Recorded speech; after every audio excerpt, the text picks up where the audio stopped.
Les voy a mostrar lo que sabemos de dos sitios que representan los asentamientos humanos más tempranos de las Américas, que se llaman respectivamente Monteverde y Pilauco. Esta es una historia larga, yo he intentado resumirla, son dos sitios independientes con su historia, y curiosamente la historia comienza en 1932. ¿Por qué? Porque en ese año fue descubierto en Estados Unidos, en Nuevo México, un sitio en un pueblo llamado Clovis. Pero interesante que este sitio, el primero que se encuentra de esta cultura, representa una gente que fabricaron e inventaron una punta de proyectil extremadamente mortífera, y todos los sitios Clovis en Estados Unidos, hay decenas de ellos, están asociados a los esqueletos de los grandes mamíferos extintos, a mamut, a mastodonte, a bisonte, etc. Estos sitios o esta cultura están fechados hoy día con extremada precisión entre 11.050 y 10.800 años radiocarbónicos. Los arqueólogos que empezaron a fines de los 30 a investigar a estos habitantes de Norteamérica fueron originando el paradigma de que estos eran los primeros americanos y que todos los americanos descendían de estos americanos. Es decir, que hasta los incas, los mayas y los aztecas descendían de estos cazadores especializados. Y este paradigma, como muchos otros paradigmas, tiene un trasfondo político, porque resulta que la vida de un Clovis se parece mucho a un cowboy. Están siguiendo, ¿cierto?, a los animales, los cowboys montan toros salvajes, los Clovis los cazan a corta distancia, es una vida muy peligrosa. Entonces resultaba políticamente muy adecuado el proponer que los americanos, todos, descendemos de una persona que se parece mucho a un cowboy, ¿ya? Y estos arqueólogos fueron ascendiendo en la posición de la ciencia y en los 70 estaban en los más altos niveles de nuestro equivalente de CONICET. Y desde ahí protegían el paradigma. Y lo protegían de manera dura, prohibiendo excavar por debajo del nivel de Clovis, ¿cierto? El nivel de Clovis, con esa fecha, 10.800, no hay plata de gobierno para excavar más abajo. Y esta historia va a cambiar con Monteverde. Monteverde tiene dos sitios distintos, uno fechado en 12.450, otro fechado en 33.000, y Pilauco tiene dos fases de ocupación, una también en 12.450 y una en 13.150. O sea, los sitios del sur de Chile son al menos 1.000 años más viejos que los Clovis. Y esto originó un terremoto, ¿ya? Un terremoto, ¿ya? Porque entonces estos son los primeros, ¿ya? Ya no descendemos de un Clovis tipo cowboy, descendemos de un monteverdino, que es muy distinto. Monteverde es un sitio único a nivel mundial, no por su antigüedad, porque a medida que pasen los años van a aparecer sitios de tipo Monteverde cada vez más viejos mientras más al norte viajemos, ¿ya? Porque esta gente llegó desde el norte. Pero tiene una cosa que lo va a hacer famoso siempre, y es el exquisito grado de conservación. Y esto ocurre por razones geológicas. Y hubo un cambio en el nivel de agua freática y se les inundó el campamento, probablemente en cosa de horas.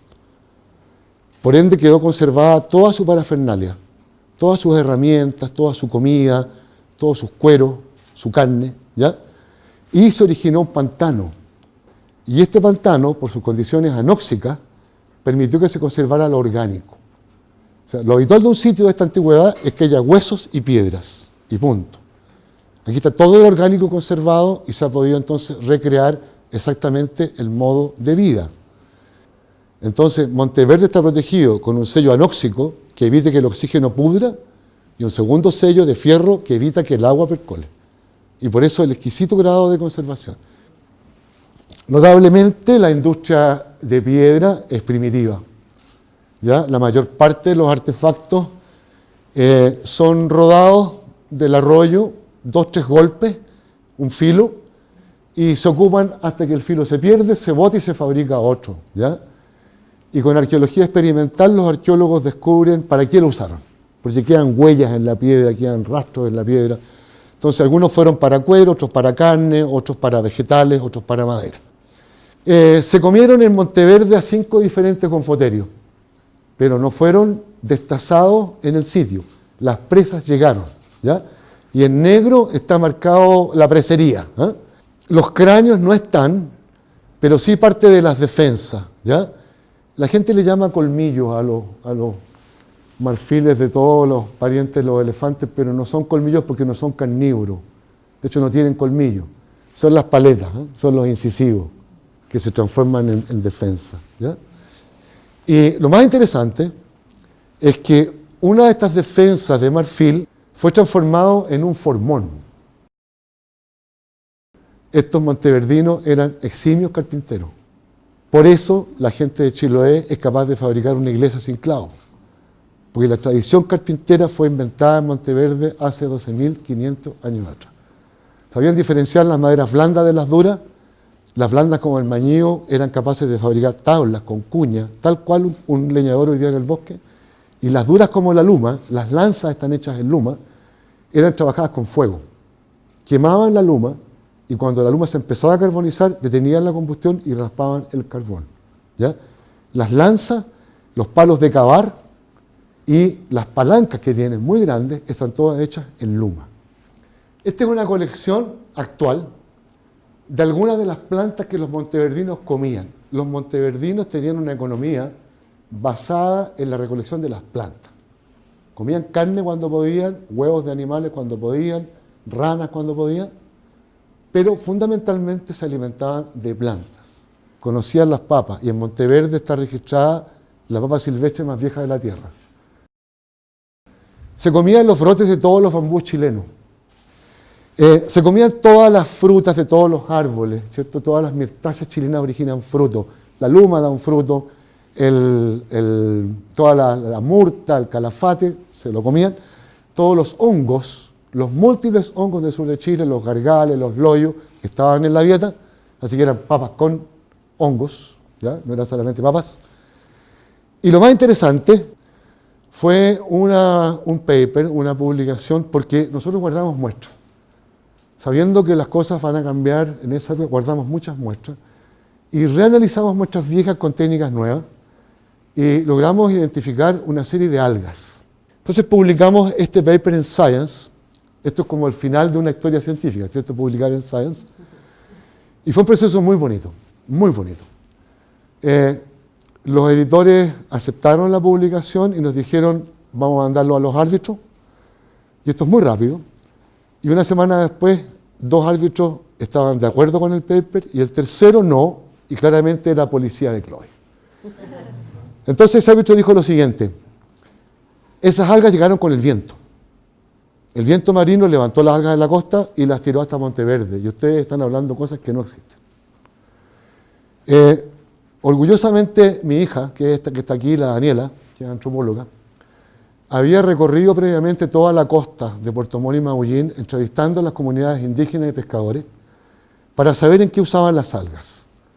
Y sabíamos que hoy día había 3 tipos de algas: aquellas que se usan para la comida, ¿cierto? Como la luga para la cazuela, ¿ya? Aquellas que se usan como medicina y aquellas que no se usan para nada y no se recolectan. Y resulta que en Monteverde estaban las medicinales y estaban las alimentarias, pero las que no se usan no estaban. Y el viento no puede seleccionar por uso. Si el viento transporta, las transporta todas. Y con ese argumento nos aprobaron el paper. Monteverde es 12.500 años de antigüedad y la gente entró por el norte, caminando, ¿ya? Es un viaje larguísimo porque nadie puede en Alaska un día decir vamos al sur y atravesar los bosques y los desiertos norteamericanos, la selva centroamericana, el Amazonas, la Pampa y llegar a Chile, o venirse por la costa. Así que es un avance generacional. Se instala un grupo de 25 personas, tienen muchos niños, algunos de esos jóvenes exploran y se corren 50 a 100 kilómetros y van conociendo las nuevas plantas, los nuevos animales y van colonizando de a poco. Entonces, los humanos entraron a América hace 20.000 años atrás, que es muy distinto de los 10.900 años de los Chloe. Y la manera de vivir del monteverdino es muy distinta a un Chloe, porque si voy a ir a recolectar las papas o los hongos, parto con los cabros chicos y con la abuela, y nos vamos todos caminando y estamos todo el día en el campo juntando. Y estamos conversando, quizás estemos cantando. Entonces, las relaciones humanas de un pueblo como Monteverdinos es diametralmente opuesta al cowboy con pistola que quería ser nuestro antecesor. ¿Ah? O sea, felizmente los monteverdinos son nuestros antecesores. ¿Ya? ¿Y qué pasó con el paradigma de Chloe? Esto es muy bueno. Fíjense que el paradigma murió el 13 de enero del 97 a las 19:30 horas en el bar Taitao de Puerto Montt. Era tal la bulla que había con Monteverde que un profe norteamericano, curador del Museo de Texas, inventó un proyecto que se llamaba ¿Es Monteverde tan antiguo, es tan complejo? Y se consiguió un mecenas tejano, petrolero, para que financiara el proyecto que conseguían juntar 12 arqueólogos, eminencias americanas, llevarlos a Estados Unidos al laboratorio de Tom Village, que es el papá de esta excavación, el líder de la investigación, que vieran ahí los materiales, que leyeran el libro nuevo de Monteverde, que estaba recién impreso. En el avión de este rico los trajeron a Valdivia, les mostramos toda la colección, fuimos en el avión a Puerto Montt y habíamos preexcavado Monteverde y ellos se metieron a la excavación. Entonces empezó una gritería enorme. Tom y yo estábamos presentes en silencio, había chilenos, colombianos, norteamericanos, y había policía de Chloe y había arqueólogos progresistas que pensaban que Monteverde era lo que era, y se escucharon garabatos y palabras muy feas en inglés. Pero después de un rato, Brian los calmó y les dijo, vamos a votar ahora las 2 preguntas del proyecto. Y vamos a votar con votos justificados. ¿Ya? Habían pasado varios gin con gin y varias cervezas y varios pisco sour. La gente local no entendía a 12 gringos locos gritando, pura gente local en el bar, pura gente de Chiloé. Y esa votación fue 12-0.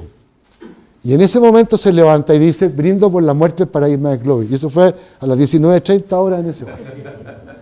Y estaba la gente de National Geographic con los teléfonos satelitales y difundieron por el mundo esta noticia. Y 2 días después llegaron los periodistas de todas partes, de todas las televisiones, y Monteverde se estabilizó y es lo que es hoy día. Nunca más hubo algún grado de crítica o de duda. Esta es una imagen de la excavación en Pilauco. La primera excavación fue financiada con un fondo no tradicional, un fondo de desarrollo regional, un FNDR, que tenía como misión saber si era un sitio o no. Porque a veces los huesos de Confoterio aparecen dispersos, no son sitios, son huesos.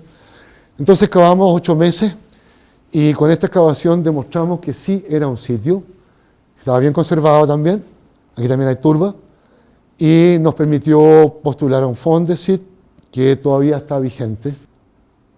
A diferencia de Monteverde, que hay muchos animales. En Monteverde hay Gonfoterio y un hueso del antepasado de Guanaco. Y acá, en cambio, está obviamente el Gonfoterio, como mastodon platensis, hay 2 animales, hay pudú, hay caballo, hay un ratoncito chiquitito, hay chingue, zorrillo, hay coipo, hay aves, y ahora encontramos huesecitos de cenacha, es decir, de milodón. Hemos excavado el 10% del sitio hasta ahora. Y hay muchas semillas de un árbol que se llama yeuque. El yeuque es el más desconocido de las coníferas chilenas. ¿Ya? Fue apetecido en el pasado por los carpinteros de Rivera para hacer botes. Están casi extintos. Queda una población de yeuque en el Parque Nacional Conguillío y otra en el Alto del Biobío. Y aunque es una conífera, origina un arilo, que es el equivalente a una fruta comestible. Los pehuenches la comen y le llaman uva del monte y fabrican también mermelada y con la semilla hacen pulseras. Hay cientos de semillas en el sitio, cientos, pero no hay árboles de yeuque en el sitio, porque el polen no está presente en el sitio. También tenemos en Pilauco las piedras esféricas de las ondas del Pastor, pero lo interesante es que hemos encontrado industria humana en piedra, pero en vidrio volcánico, en obsidiana. ¿Ya? Son los artefactos de obsidiana más antiguos de la humanidad. Y nuestro amigo Stern ya las ha analizado geoquímicamente y es aún más excitante porque hay 5 tipos de obsidiana en el sitio de 5 fuentes distintas, ¿ya? Entonces, lo interesante es que las personas estos conocimientos no los adquieren de un día para otro. El saber que la obsidiana es el mejor material para fabricar herramientas es un proceso que tienen que haber aprendido en un largo viaje andino, conociendo obsidianas de volcanes, y llegan a un territorio distinto y son capaces de ubicar las fuentes, de saber dónde está la obsidiana para buscarla y seguir ocupándola. Entonces, este es un descubrimiento que nos tiene muy, muy entusiasmados. Aquí hay otra herramienta, un cuchillo fabricado en obsidiana, las 2 caras, y muchas gracias por ahora. ¿Todo bien, no? ¿El tiempo?